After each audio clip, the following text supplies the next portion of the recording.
Hey there, pizza lovers. Welcome to the Eat Every Slice podcast, the ultimate destination for pizza lovers and foodies alike. Today, we're diving into a secret that every great homemade pizza needs: perfect, stretchy pizza cheese.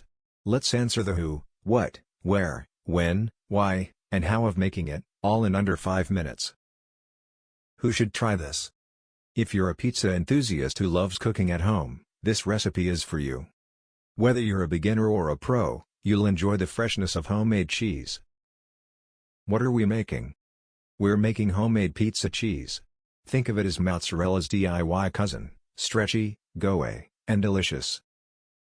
Where can you make it? Right in your kitchen. All you need is a stovetop, a pot, and some basic tools. Bonus, no fancy equipment required. When should you make it? Ideal for pizza nights or when you're craving something fresh. Prep and cook time together is only 25 minutes, so it's quick enough for a weeknight dinner. Why make pizza cheese at home? 1.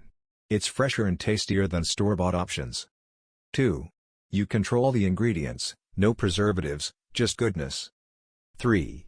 It's surprisingly fun and a great way to impress guests. How to make homemade pizza cheese. Step 1. Heat 1 gallon of whole milk in a pot to 85 degrees Fahrenheit. Use a thermometer, accuracy matters. Step 2. Stir in 1/4 cup of white vinegar or lemon juice to curdle the milk. Step 3. Add 1/4 teaspoon of liquid rennet and let it sit for 5 minutes. The milk will solidify. Step 4. Slice the curds into small cubes with a long knife. Step 5. Strain the curds in a cheesecloth-lined strainer and let the whey drain for 10 minutes. Step 6. Microwave the curds for 30 seconds, then knead. Repeat until the cheese is smooth and stretchy. Step 7. Season with salt, shape it into a ball, and refrigerate.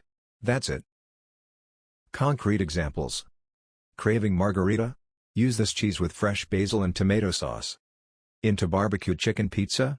Add Smoky barbecue sauce and shredded chicken for a cheesy delight. This cheese melts like a dream, stretchy, just the way it should be. Final thoughts. Why settle for boring cheese when you can make your own? Homemade pizza cheese elevates any pie, and now you know exactly how to do it. Fresh, delicious, and ready in minutes. Try it this weekend, and thank me later. That's all for today, pizza fans. Until next time, keep slicing and keep smiling. Remember, at eateveryslice.com, forks down, flavor up. Thanks for tuning into the Eat Every Slice podcast. If you loved today's episode, don't forget to subscribe, leave a review, and share it with your fellow pizza fans. Visit us at eateveryslice.com for full recipes, tips, and inspiration to make your next pizza night unforgettable. Until next time, keep those ovens hot. See you soon.